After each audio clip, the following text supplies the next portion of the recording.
Is the West fighting and preparing for the wrong war, for the wrong kind of war? And is Russia about to launch a major offensive of their own? I think the evidence shows that both answers are yes.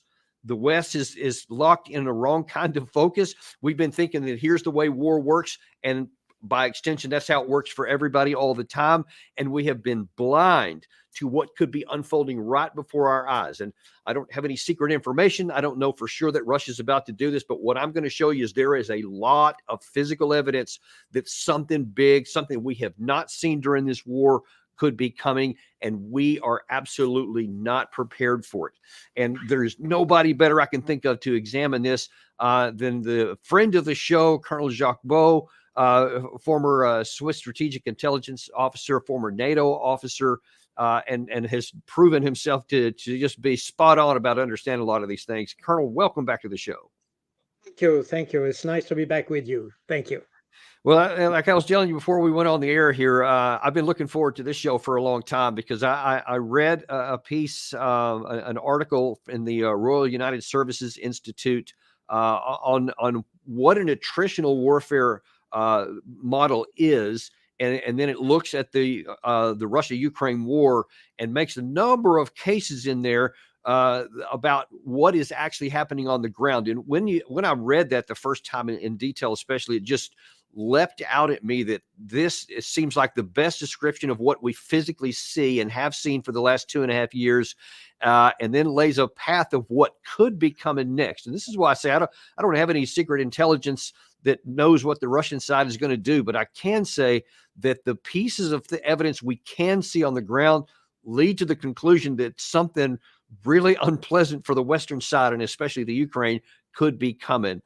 So I'm really grateful to have you unpack a lot of this.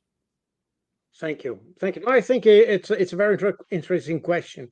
The problem is that in the West, we didn't want to understand exactly what the Russians wanted to achieve in Ukraine. I mean, the allegation that Russia wanted to take over Ukraine or topple the government and all that. The Russians had never said so, and they never demonstrated in any way that he wanted to take over Ukraine.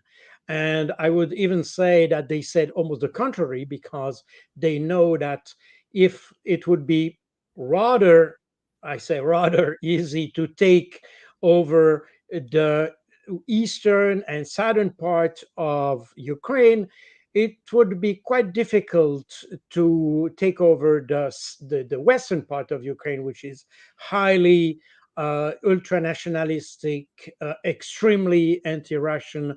At least it has turned so during the war. So the Russians don't want to engage, if not forced to.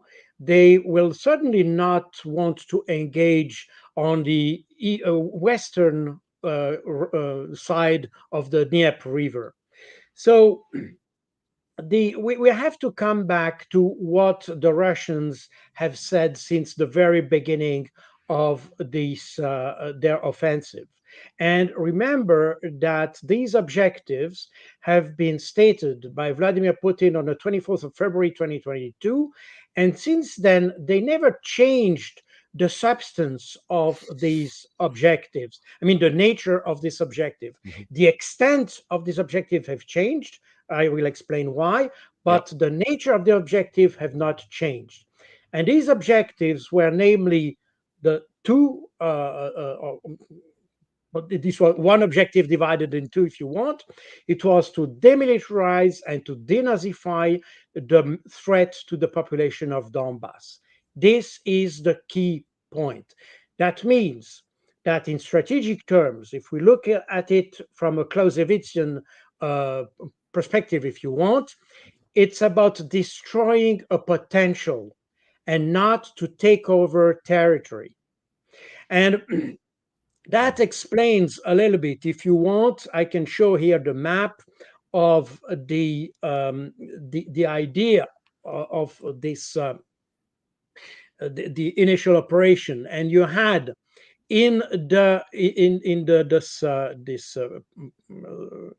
in the Donbass area, where you have, in fact, the main thrust. That means where you will put more resources. The objective is the strategic objective, namely to demilitarize and denazify the threat to the Donbass. And then you have, and that's absolutely consistent with the Russian doctrine, you have a second thrust that is supposed to facilitate the achievement of the main thrust. And this second thrust is the thrust that we have observed in the first phase of the conflict in the north towards Kiev. And here with two objectives, namely to pin down the Ukraine forces and to exert a political pressure on the authorities in Kiev. And you know, And if that's almost the opposite, not almost. That is the opposite of what you hear Western leaders, especially President Biden, who said in just recent days that the objective of the Russians was to capture Kiev in 5 days. So he said, and because they no, failed to do that, et cetera. But you're saying that was not only did they not want to capture it in 5 days, it was a secondary objective for the primary objective. exactly. And in fact, if you the Russians never said that. First of all, they never set a timeline for their operation. So they never said they would take Kiev or Ukraine in 1 day, 3 days, 1 week, or 2 weeks. They never said so. These were Western allegations. They mainly come from the Institute of Studies of War, but the Russians themselves have never put any timeline on their operation.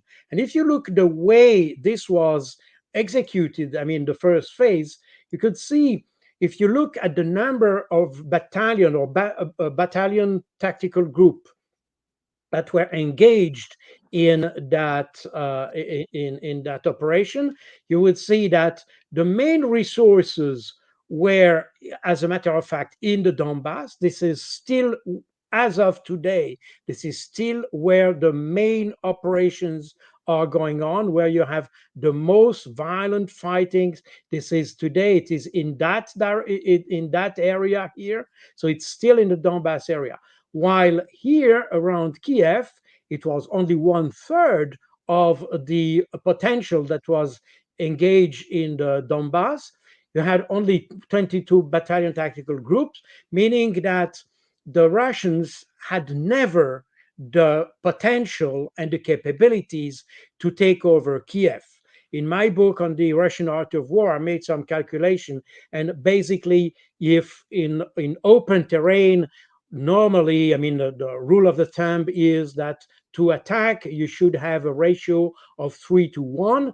But when it comes to urban warfare, and if you take the calculation, I mean, empirical calculation that have been done by Colonel Dupuy in the 80s. He made several books.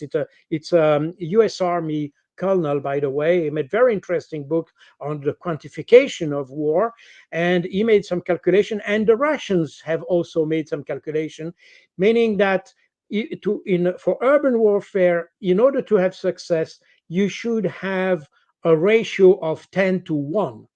And in Kiev, in the early stage of the war, you had 60,000 defender or Ukrainian forces, meaning that with the 22,000 soldiers, the Russians would never been able. They had only 1/3 of the capabilities of the Ukrainians. So it was absolutely never a question to take over Kiev. You know, I But think that this map right here, this graphic that you're showing, is the most comprehensive proof that Russia never intended to physically capture Kiev, only put political pressure on it.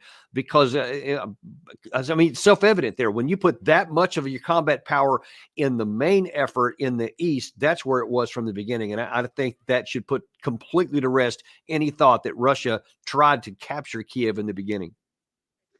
And the idea here around Kiev was to prevent reinforcements that would then come to reinforce the force.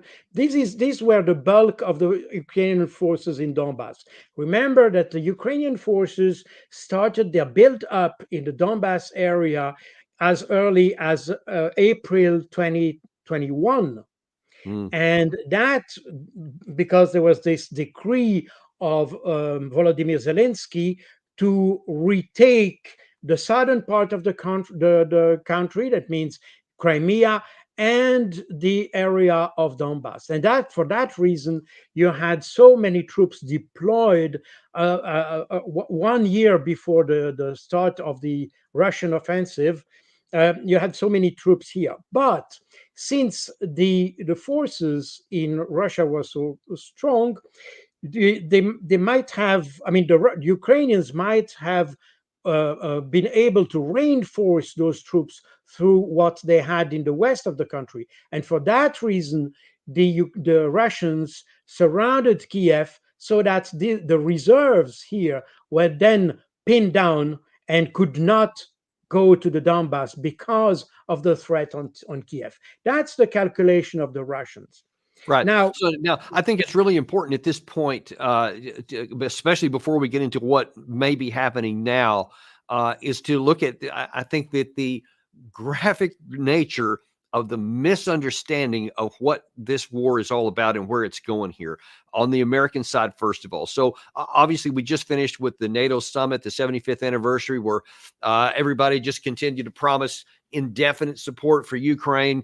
There's an inevitable, they'll be joining someday, this bridge to the future, all this kind of stuff, implying that, yeah, we're kind of in a static war here and we can just go on indefinitely with doing that. That was reinforced I think just yesterday, actually, with the new vice presidential candidate for Donald Trump, J.D. Vance, when he was interviewed and asked his thoughts on the war.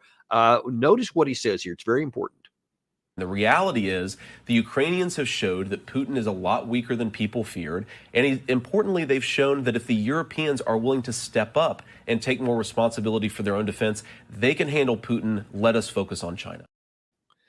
And so you see there, and he says that they're a lot weaker than we think. So the fact that Russia has only taken 22% or 20% of Ukraine from the beginning, that means that's all they can take. So they can't do anything more. And they've been trying. They would love to do it more, but they can't. So we don't have to worry about that. So we can just get it over with. But as we're going to talk about here in a minute, and I'm going to start putting up some other stuff on the screen here, I think that there is a massive misunderstanding of what Russia actually is doing. I think here what we have to take into account, remember that this first phase of the Russian operation was between end of February and end of March. Now, what happened end of March? Remember, this was the discussion and the negotiation in Istanbul, and this negotiation was about to succeed with the idea that Ukraine would remain neutral and that the Russians would withdraw from Ukraine. So that means that the Russians were ready to remove their troops from Ukraine, and that's an additional demonstration or proof or evidence that the Russians never wanted to take over the territory. They wanted to destroy a potential, and that's the reason why they were ready to give back all this terrain as soon as April 2022. But this was prevented by the West, and the West started then to support massively Ukraine. I remind you that on in May June 2022. Zelensky said that he was depending on the West for his equipment because the Ukrainian army has been destroyed. So again, this objective of demilitarizing was in fact achieved at the beginning of in March, April 2022. So what happened next? Because the West started to help massively and support massively Ukraine, the Russians understood that the objective of the Western countries were not to help Ukraine, but in fact to engage into some kind of attrition warfare against Russia. And that's the reason why you may remember that in October 2022, I mean, on the 18th of October 2022, General Surovikin, the head of the forces in Ukraine, said, we have now a different strategy. We do not strive for high tempo of advance. We try to preserve each and every soldier, and methodically we are grinding the advancing enemy. That means that from that point, they decided that they had reached the demilitarization, but now they have to demilitarize the new, if I can put it that way, the new Ukrainian army. That means this Right. army that was armed by the West. Yeah, and I for think that's that, again one of the most lack of understanding. I remember when he made those statements there, and I also remember some of the response in the West was, "Oh, he's just saying that to try to put a good face on what they're doing. They're not trying to protect anybody, and they're so weak they can't do anything else." But I think that there was oblivious to what was actually going on behind the scenes, and that's why I want to get into this RUSI article by Alex Vershinin, because that's going to start to peel back the curtain a little bit more on what's going on. Now, I do want to show, even before I get into that, a couple of other things really to set the stage for why this is so important that our readers understand, that the Western leaders understand, frankly. And there's at least one person in the West that does understand this and seems to understand it a lot more than anyone else, and that's Viktor Orban. Here's what he said to Bild magazine in an interview just a couple of weeks back. The presidency of the European Union, I mean the European Council, simply cannot afford not to deal with how to get closer to peace, and whether is there any chance to close the war, ceasefire or peace talk. So if any rotating European presidency of the Council would not deal with that, that would be hypocrisy. So I have a strong moral and political motivation that we have to do something. And my estimation is that in the forthcoming 2-3 months, till the American election, what will happen on the front line? It will far worse than it was up to now. Why do you think so? More weapons are there, and the Russians are moving consistently ahead. So the energy of the confrontation, the number of deaths, the lost lives, the casualties will be more brutal than it was in the last 7 months. Now, if Russia was just stuck where they are, they were in a stalemate, they couldn't go any further, there would be no impetus to do that. But Orban is showing that there is emphatic near-term pressure he feels to bring this to a conclusion fast. And he says that the consequences of war are about to go up, that something is coming, that he says, and this came right after he went and visited with President Putin himself, after he'd also visited with Zelensky. And in case anybody's wondering what Putin had said on the matter and what may have been said behind closed doors, check this out. They probably hope that at some point we will get scared. But at the same time, they talk about wanting to achieve a strategic defeat of Russia on the battlefield. What does this mean for Russia? For Russia, it means the end of its statehood. It means the end of the 1,000-year history of the Russian state. I think this is clear to everyone.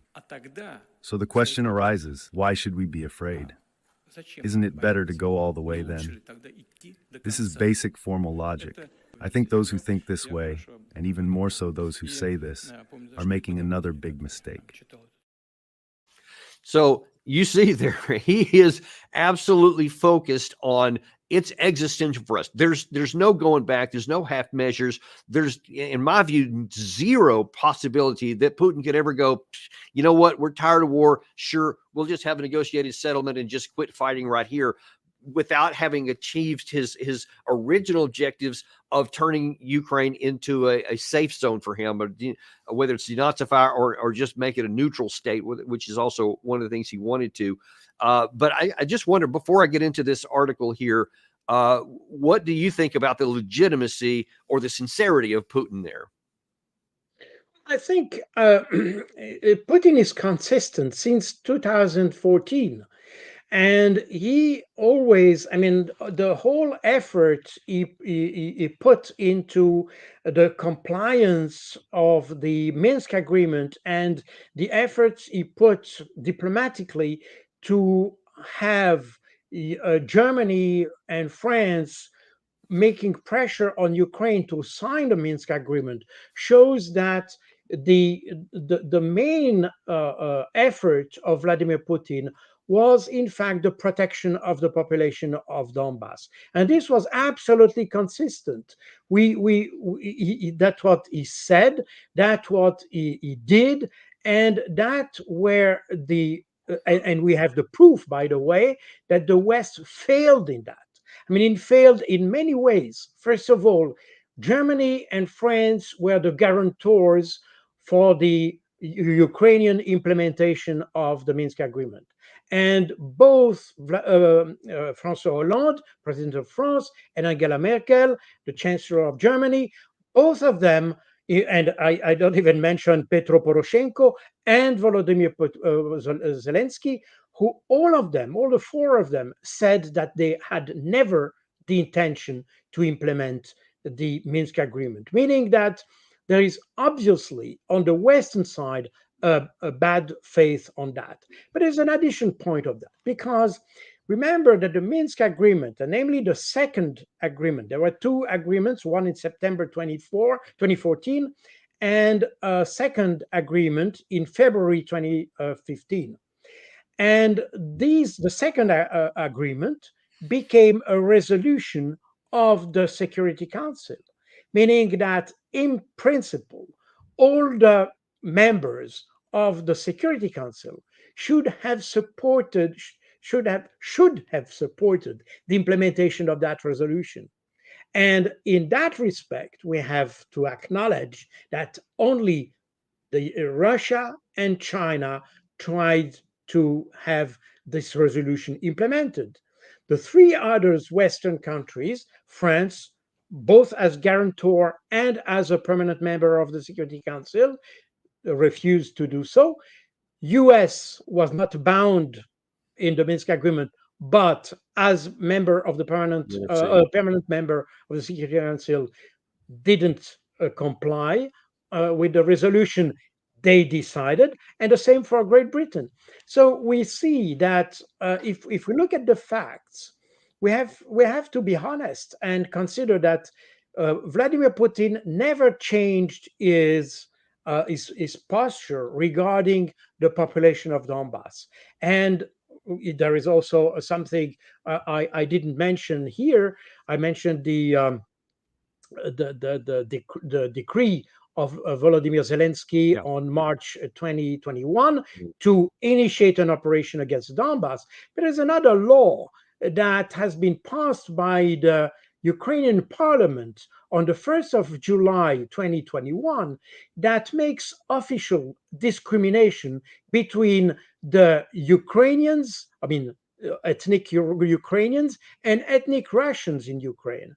And that adds to the equation. And on the 12th of July 2021, Vladimir Putin wrote a very long article to in fact discuss this law that had been adopted by the Ukrainian parliament, meaning that Putin has been absolutely consistent in his intent to support the Donbass. And that's exactly what we are seeing today. The problem is that because the West is constantly supporting, providing weapons to Ukraine, and in fact, making Ukrainian some kind of artificial life, if you want. Yeah. The only consequence of that is that the attrition war that was initiated by General Surovikin in October 22, in fact, will be prolonged. I mean, in fact, has been prolonged, and one of the most uh, uh, um, evident feature of that strategy was the Battle of Bakhmut, where you had so many Ukrainians who, in fact, died on the battlefield for nothing. Yeah. But other battles like Avdiivka and others are probably in the same range of casualties. Right. But, sorry. And really, and Yeah. on that, I want to shift over to something here, because all these things you're talking about here are grave mistakes and understanding of what Russia was doing and how the war is going on, how it can even move to any kind of terminus, especially the United States. We've been at the forefront of this era here, but there's a second era that I now want to shift our attention to, and that is to understanding what Russia's doing. You just alluded to part of it when Surovikin actually said, here's what we're doing. Here's the strategy that we've now adopted.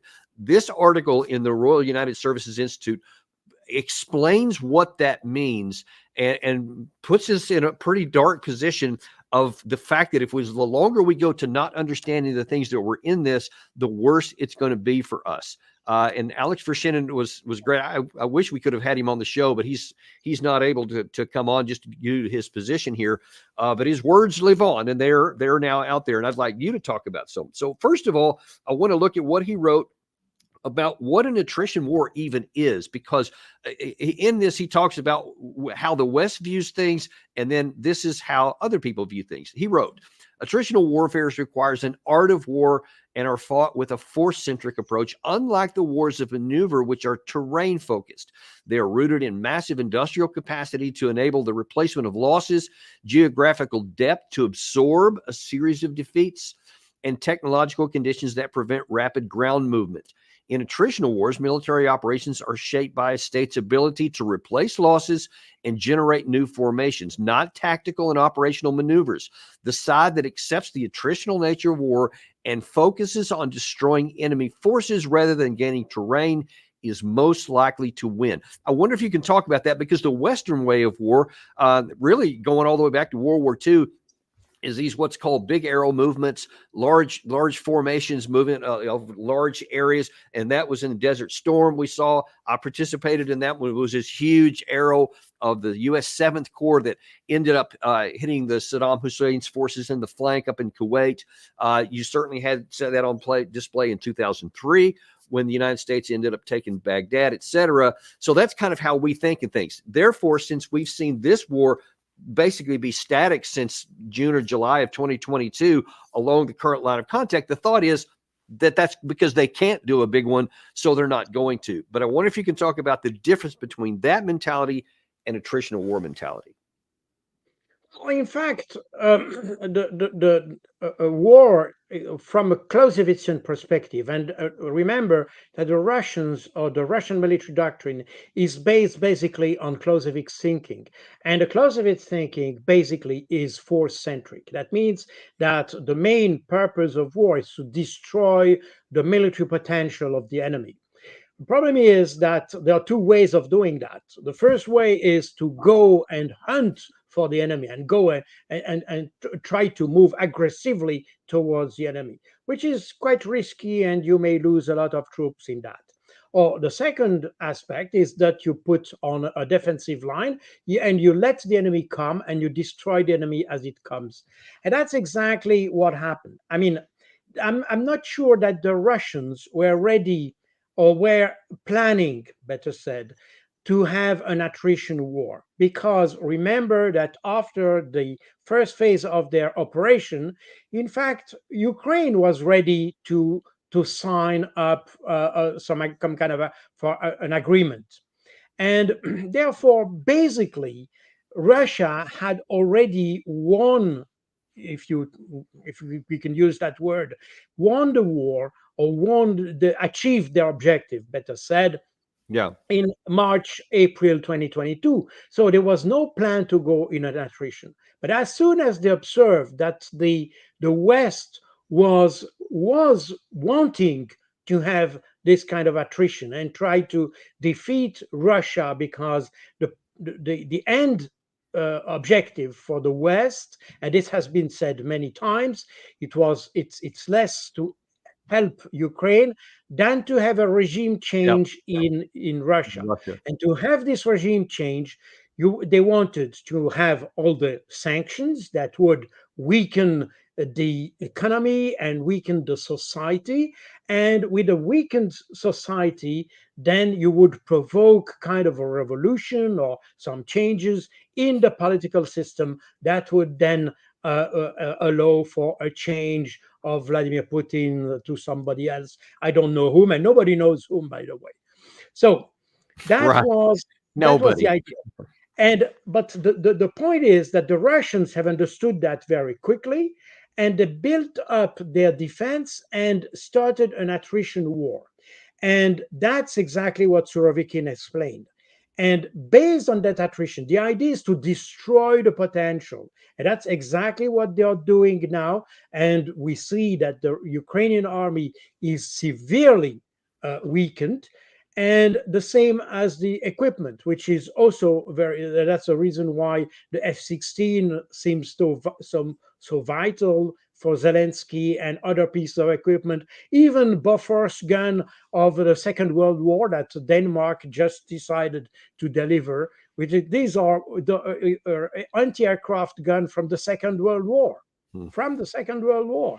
So meaning that we see that the West is definitely unable to sustain the war effort that is required by or asked for by Ukraine. Yeah, and Meaning in fact, that's a good place to pivot. So I want to show the next section of this because it gets right to what you're saying here. It shows what is necessary to win an attritional kind of war. Gary, if you can bring that second one up there. Wars of attrition are won by economies enabling mass mobilization of militaries via their industrial sectors. Armies expand rapidly during such a conflict, requiring mass quantities of armored vehicles, drones, electronic products, and other combat equipment. Because high-end weaponry is very complex to manufacture and it consumes vast resources, a high-low mixture of forces and weapons is imperative to win. But the West, we don't have that. So we don't have the industrial capacity that can handle a mass expansion. Ukraine definitely doesn't, but we can't do low-end stuff. All we know how to make is these high-end stuff that's a really high dollar figure, and they have low production quality. But it seems Russia, and tell me if I'm wrong here, Russia has taken the opposite approach where they do have a mix. First of all, we have to understand that Russia, as opposed to Western countries, resisted the temptation to privatize their military-industrial complex. They have kind of mixed type of industries involved in the armament production, which is something that most European countries had before the end or during the Cold War, let's say. And the advantage of such a situation is that the companies and factories that produce weapons are not bound to profit, but are bound to national interest. If you want today to ask a company, a US company or a French company, to expand its production of artillery gun or ammunition and so on and so forth, they will have to make some investments to enlarge the production lines and all that. But no company will do that without knowing for how long they are engaging these investments. And therefore, they will be reluctant to spend a lot of money to create new production lines or to create new products, because that requires from their side a huge investment. And that's not the case in Russia, because the companies which are not privatized, which are state-owned, of course, they focus on the national interest. They receive an order from the government and they just execute the order. It's not a matter of how what kind of return on investment you will have and all that. Right. You see, and that's where we in the West, we are a little bit prisoner of this kind of privatization of the military industrial complex. in essence, it's not a bad thing. But in times of crisis, then of course other rules apply. It's not the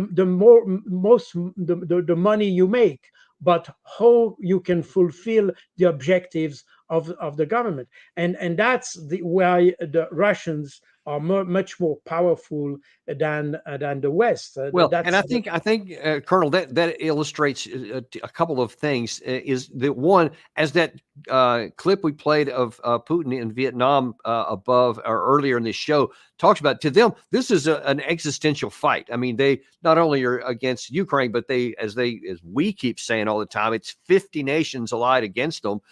So whether NATO troops are in the ground, certainly NATO military capacity and training and electronic warfare and all kinds of other things are involved. So Russia's pulling out all the stops. On the other hand, we're not directly engaged in this war. And so far, none of our troops we're not at war, which has a direct impact on the economies of war. Gary, if you can put that next one up there here, because this is the next thing he talks about in the RUSI article.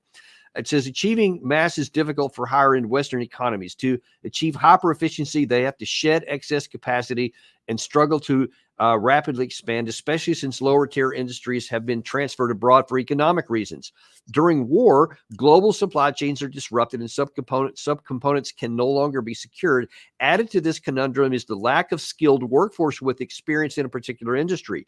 These skills are acquired over decades, and once an industry is shuttered, it takes decades to rebuild. So because we're not in an existential war, our economies have not been kicked over to wartime. And so we're just inching along at trying to increase, like 155 millimeter shells, for example.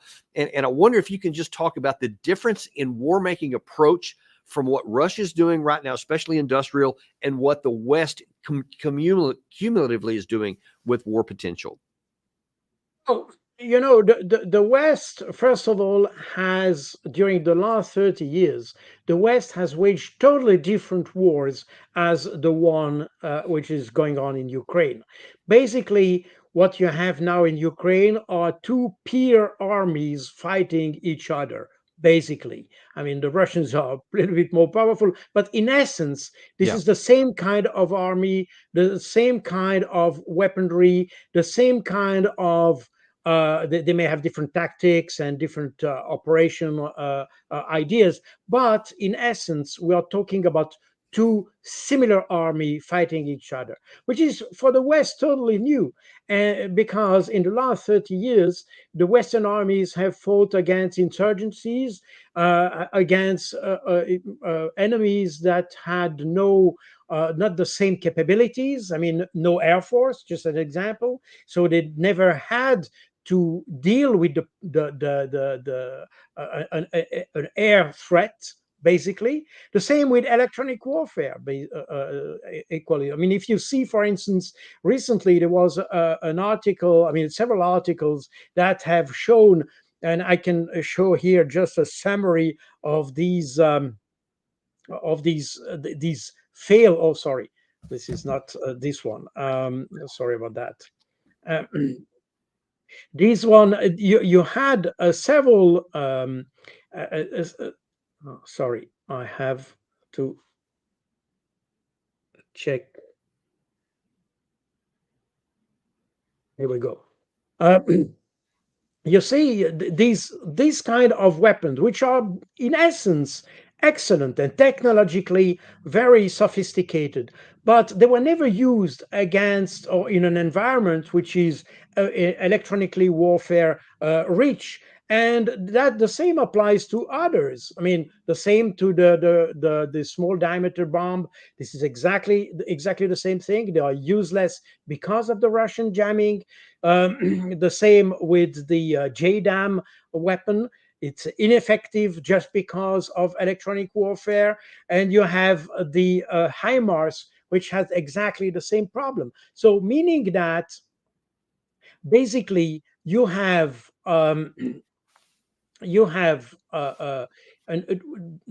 armies and weapons that are provided to Ukraine that were certainly good, but they are not designed for operating in this environment. And on the Russian side, on the other, we see, on the contrary, they are extremely quick in developing countermeasures. For instance, in those articles that I have mentioned here about these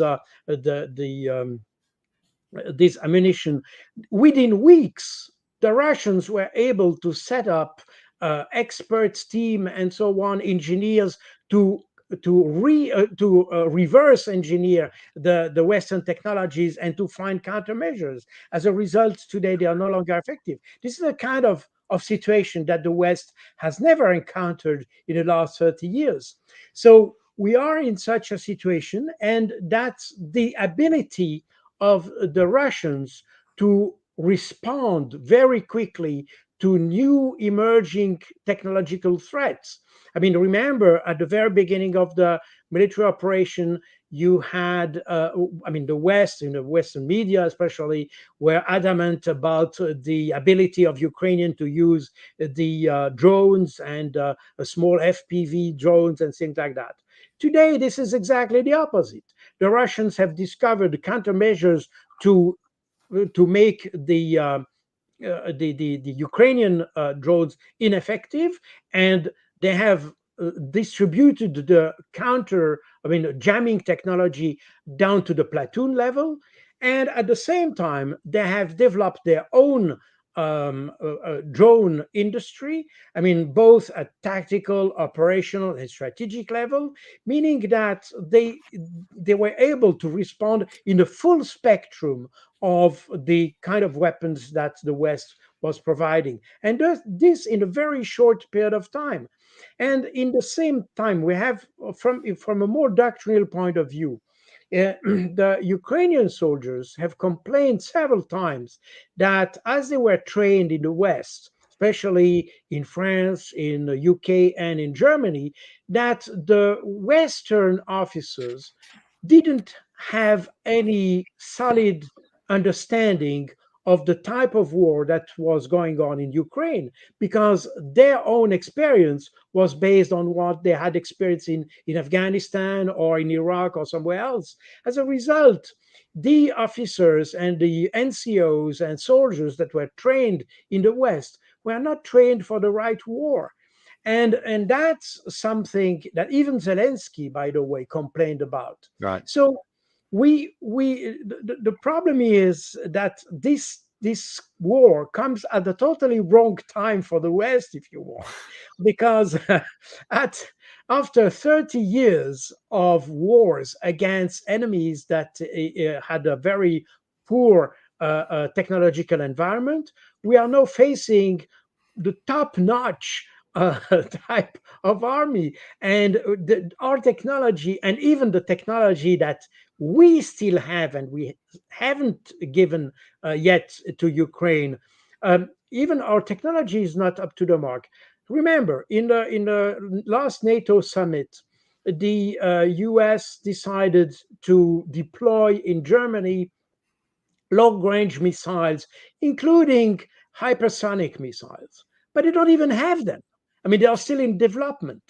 So the Russians are using those hypersonic missiles since 1.5 years, not since the beginning of the war, because the very first strike that they done on Yariv in 2 weeks before, after the beginning of the operation, was a hypersonic missile. So the Russians have this technique or this technology which is operational.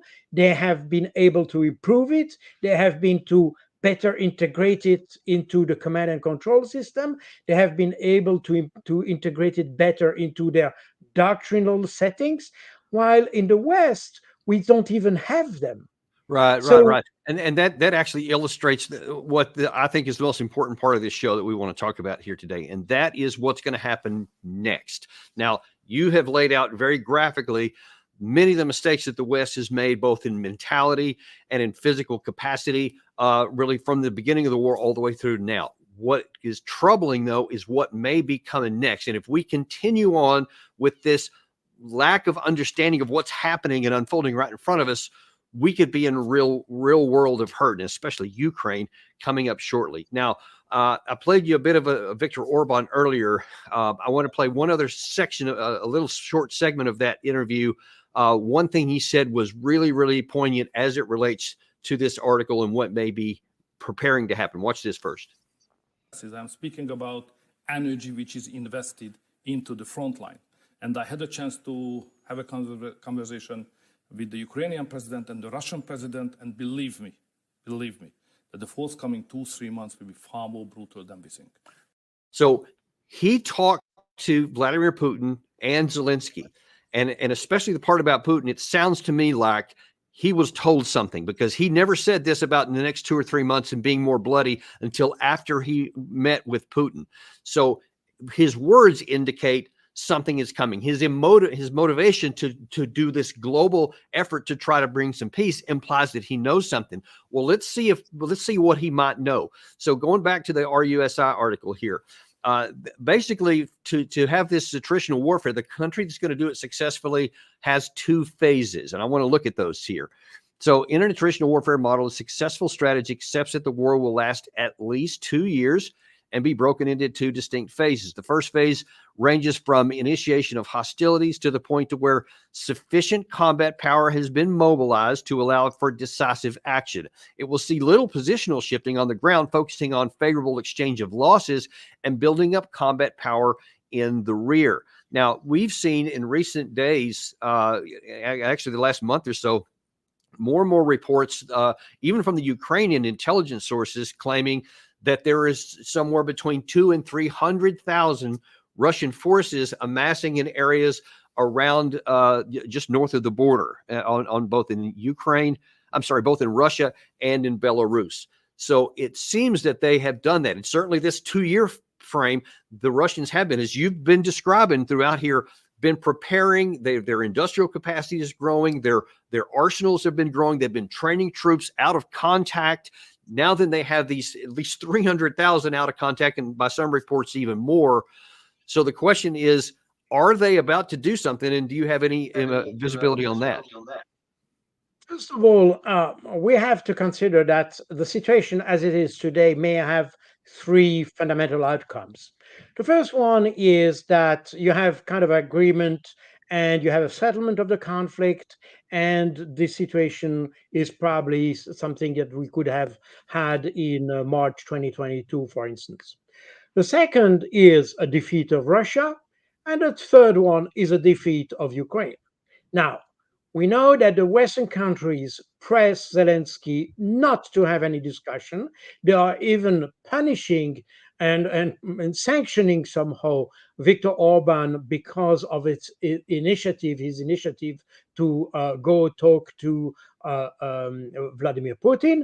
So the West is not keen to develop the possibility of negotiation and a kind of a settlement of the conflict. We know that at this stage, thinking about the defeat of Russia is excluded. So what remains is only a defeat of Ukraine. And this defeat, in my view, is of 2 nature. The first one, you can have an operational, if you want, defeat, in the sense that there is a point where Ukraine has no longer the means to sustain the war and therefore had to declare that they give up. That's one option. The other option is that, and that's probably what the Russians want to do. They develop this kind of attrition, and the attrition aims at depleting the capabilities and the capacities of the Ukrainians, both in terms of personnel and in terms of material equipment and armament and all that. At this stage, they may not be, let's say, satisfied of the level of attrition, and they may continue a little bit. Remember what Surovikin used to say: the aim of the attrition is to preserve our troops while degrading the forces of the enemy. And that's exactly what they are doing. So now they will continue to degrade the forces of Ukraine, And the more we provide weapons to Ukraine, in fact, is almost an incentive for the Russians to degrade even more the capabilities of Ukraine, meaning that basically the Russians are probably ready to do some operation, but they are waiting for the right moment of doing it. And this moment will be when they consider that the potential of Ukraine is depleted enough so that they can then launch an operation without having so much risk of being, let's say, some kind of failure. If you And I want to show that the next part here. This is probably the most important part, because we want to talk about what might it look like. And I'm actually going to bring up here in a minute a map that's going to show where the current dispositions of forces are, and we'll kind of get your view on where something may go.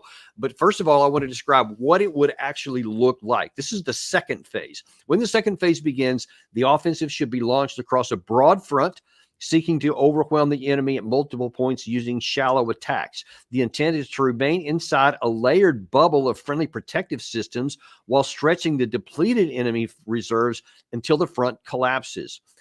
Retreat then turns into rout. Only then should the offensive extend towards other objectives deeper in the enemy rear. The article goes on to discuss where he's talking about these protective bubbles, where it's like local anti-aircraft capabilities, etc. So a future offensive by the Russians would start on a broad front, find the weakest points, but then not launch in like some kind of Normandy type of breakout, but still go in relatively small chunks inside this bubble, going back until they get a break, and then they would roll large numbers of forces in there. That's the theory anyway. How do you see it physically playing out? What could Russia do?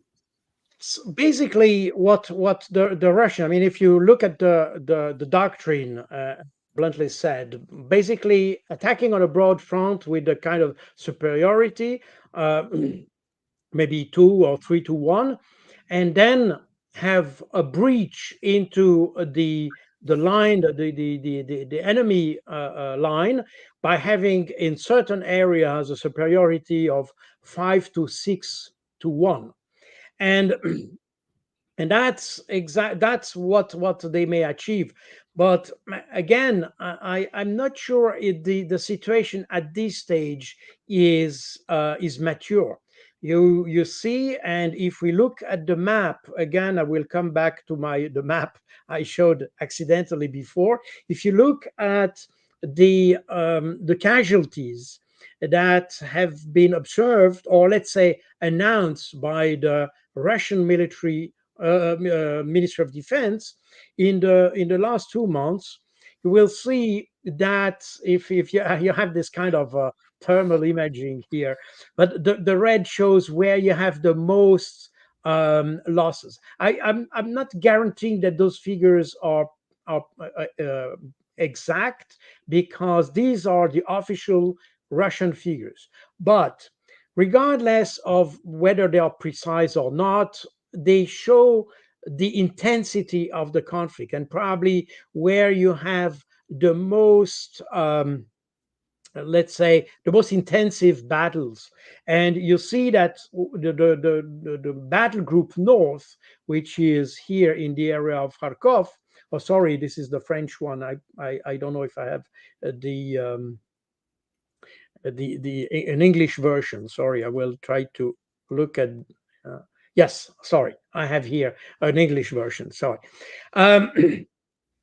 So the battle group north, which deals with the area of Kharkov, is not the most intense. You still have this intensity in the Donbass.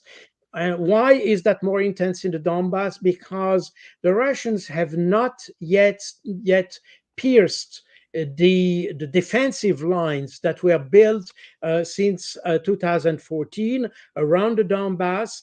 And once they have pierced this defensive line, then we might, in my view, expect an attack on a broad front, and then have a real breakthrough type of operation. But that will be done once they have once for all eliminated the strongholds, the Ukrainian strongholds in the Donbass, because that's where you still have very heavy battles, and they don't want to have this kind of battle in their back. So this has to be solved before, and once they have solved that, in my view, that's my personal view. I'm not. The Russian general staff doesn't share his thoughts with me. That's strange. But I want to, while you're talking about this, I want to show this map here. This is a current battle map, and it shows force dispositions. So you see that at least according to what's put in here, Russia doesn't have that many troops up in the north around the Sumy area here, the Kharkiv area, even though they've got these two relatively small scale operations, which seem more intent on drawing up Ukrainian reserves than actually causing a breakthrough. But this area right here is where you showed a lot of those casualties. Would you expect that if they eventually go on a push, it would be in one of these areas where it's higher density, or would they try to come in some of the other areas up here where there's lower Ukrainian density of troops? I think they will, as they did in February, March 2022, they will do on both aspects. But the thing is that once they have breached the current Ukrainian defensive line around the Donbass, then there is nothing behind. This is open terrain, literally. What the fighting we are witnessing now in the Donbass area are still on those fortifications that were made by the Ukrainians in the last 10 years. So once this is breached, this is open terrain, and for that reason, I think the Russians have no need to rush. They will first have to breach these defensive line, and then they can operate. They will always do that with a main and a second or a third thrust. This is the way they do. My view is that they might have the main thrust still in the area of Donbass, because this is still there that you have the bulk of the Ukrainian forces. But we may have something else. What I think is that they will not, or they will try to avoid, let's say, to cross the Dnieper River, with the probable exception of Odessa.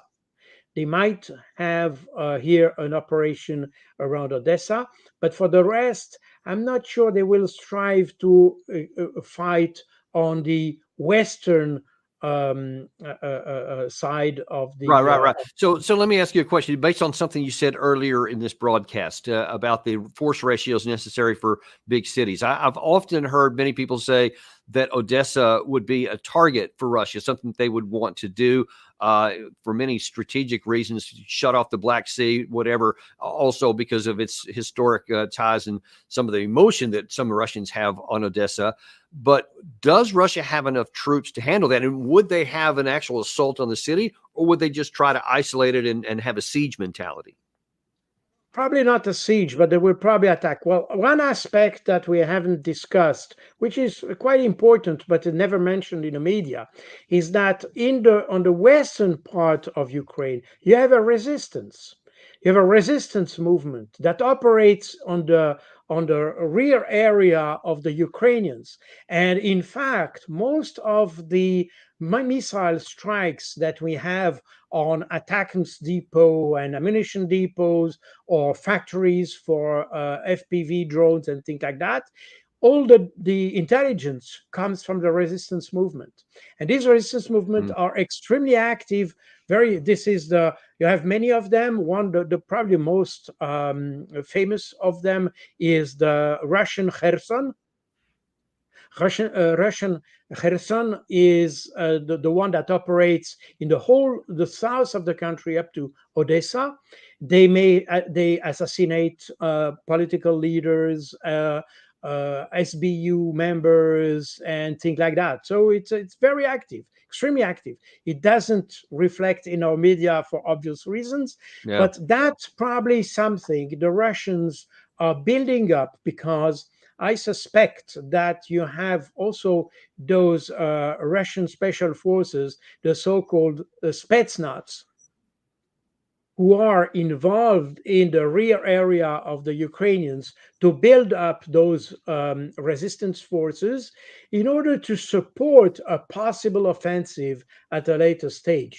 And that's probably something we have to take into account, especially if there is an operation in Odessa. Remember that Odessa, you have a lot of Russian-speaking people who are fed up with the Ukrainian rule, and they may then take arms against the Russian army. And we may have a situation very similar to the one we had in Crimea in 2014, where in fact the Ukrainian army, the Ukrainian troops deployed in Crimea, in fact, defected to the Russians, and that's a situation that we may have. I don't know if the Russians count or something like that.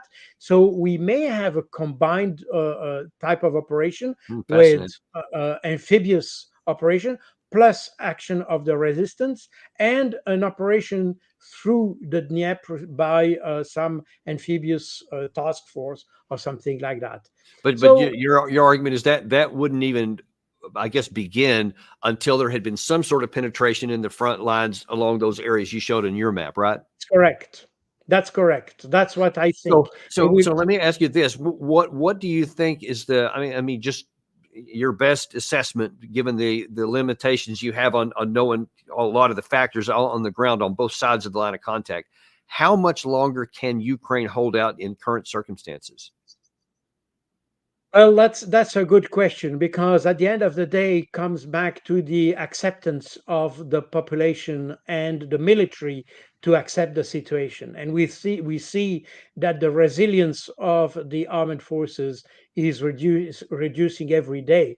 You have more and more. I think just in the first 6 months of this year, you had as many deserters as the whole last year.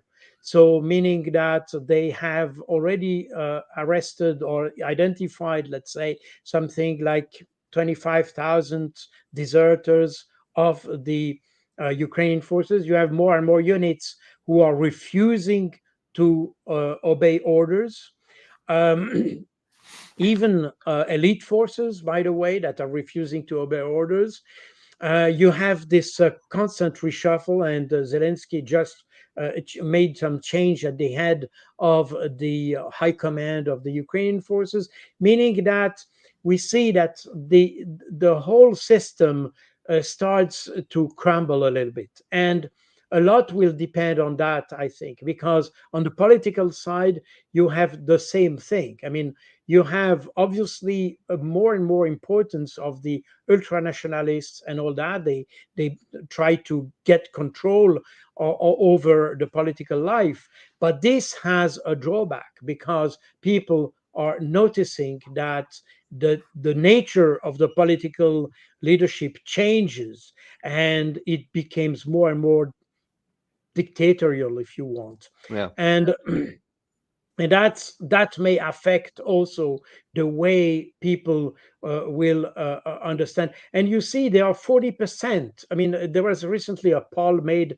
in Ukraine that shows that 40% of the Ukrainians are in favor of a settlement with Russia, and they are even ready to give up territories. So we see that things are changing very rapidly within the Ukrainian society. What you just in the excerpt you showed of the RUSI article, or Vershinin article, that the impact of the war on the economy. You mentioned that about Russia, you mentioned that about the West, but it affects also Ukraine, because now all these guys you are taking from the streets and putting with just a very basic training, you put them on the battlefield. These guys are not available for the economy. And we right. see that the economy is also crumbling. I mean, there are no discussions with the World Bank to avoid Ukraine being in default. So, meaning that we are focusing, obviously, because you and me are colonels, so we focus on the military side, which is very fine. But in reality, Yeah. a war must be sustained by an Economic. economy, and Right. this economy is crumbling as well. So you have a multiplication effect of the crumbling of the economy on the war and the war potential, if you want. And if you add to this the fatigue of the West, if you add to this the fact that Yeah. if people are in the West, especially in the US, by the way, people are anticipating the election of Right. Donald Trump and J.D. Vance, who incidentally both of them have this idea that there is no point funding a war It that can't be is a won. black Yeah. hole in Right. essence. So people are anticipating that, and they know, and that's also, you feel that in all the remarks, the recent remarks of Zelensky, who, by the way, is ready now to engage discussions with the Russians, what he refused to do Yeah. even before the NATO summit. summit in Yeah. Switzerland. But now he seems to accept that. He has said that several times and repeated that a couple of days ago. So and Yeah, on the we'll see if they actually follow through with that, or what his intent is. I suspect that he's probably saying, "Yeah, I'll talk to you and here are my terms." Don't think it's no, going to that work out that way. No, that's true. That's true. But at the same time, there must be some kind of realpolitik. I mean, the policy of reality that comes slowly to the surface, because obviously everybody can see that there are some limitation to the wishful thinking. There is a point where the reality starts to collide with your intent and your visions, And and that's break through it. exactly what we are Yeah, witnessing. and so let me ask you that as we close up here. Let's just, for the sake of argument here, assume that at some point there is going to be some kind of either collapse in the Ukrainian defensive systems, or that Zelensky somehow actually does engage in negotiations that will definitely not be in their favor and probably won't be as good as the one that Putin offered on the 6th of July this year, or 6th of June rather this year. Probably it's going to continue to be worse the longer it goes. But what do you think is going to happen to the Western way of war, the Western mentality, when that inevitable day breaks through all the spin and imposes itself on us in reality? How are we going to deal with that at the leader level when all these countries, U.S., Britain, Germany, and France especially, have been just nonstop talking about victory and success, and all of a sudden one day it just crumbles in their hands? How are they going to respond to that? I think from the U.S. perspective, it will be the easiest because basically Donald Trump can say, "Well, that's not my war. I can end it," as he did with Afghanistan, by the way. Because remember, that was also Trump who negotiated the settlement with the Taliban. The problem is that Biden didn't comply with the agreement, and that's the reason why the withdrawal from Afghanistan became a catastrophe, a disaster. But that's because Biden didn't want to implement the agreement as it had been signed by the Donald Trump team and the Taliban. In any case, the Trump had no problem to stop the war in Afghanistan because he didn't start it. He didn't start it. So for him, it was no problem to stop it. On the contrary, and that will be exactly the same thing with Ukraine. And I think I cannot speak for all the Americans, but the few Americans, friend I have, but well, all of them start to be a little bit fed up with this conflict that brings nothing. It's open ended. It brings absolutely no objective is achieved. As a result, people don't want it. They don't want it And what anymore. about France and the UK? Because Well, that's the big problem because they are still in office, and they made everything possible so that this conflict happened. So that will be psychologically difficult for them. But if the US doesn't want to continue with that conflict, and that's probably the reason why the US suggested the pivot, which is basically not new. It was initiated by Obama during his mandate. There has this pivot toward Asia and China. So if the US say that, the European will have to comply because they don't have the resources Yeah. to supplement what the US is doing. And that's why they are afraid, by the way, because they have absolutely no capabilities to replace the US assistance. So as a result, they will be constrained to accept the conditions that will be defined by probably Donald Trump, or if this happened after his election, or let's say in the coming months, and what the Americans decide. So that certainly, but that will still be a problem within the European Union, because the European Union is extremely fanatical. And you see that Viktor Orban, for instance, they even tried to sanction him and to make some punishment and to restrict his ability to make a decision within the European Union system. So we see that in Europe that will be probably the most difficult part, because you have a bunch of fanatical individuals who want war, and they have always been like this. I mean, if you look at what happened in the Balkan War, remember all these attacks against Serbia and all that. All the government at that time in Europe were all leftist government. They were all socialist. So we have the same pattern today, and that's where we may have difficulty within Europe. But at the end of the day, and I tell you what, I think that especially if things go the way they're trending right now, Orban's going to come out looking really good at this, whereas some of these other leaders are going to be trashed, I think, in a historical context. But who knows? I mean, we'll see how all this plays out. None of these things have happened yet. We just see a lot of the trends, and that's why we're so grateful to have you on today to really talk through a lot of this stuff and kind of explain how it's working out. We really thank you for coming on today, Colonel. That was my pleasure. Thank you very much for inviting me.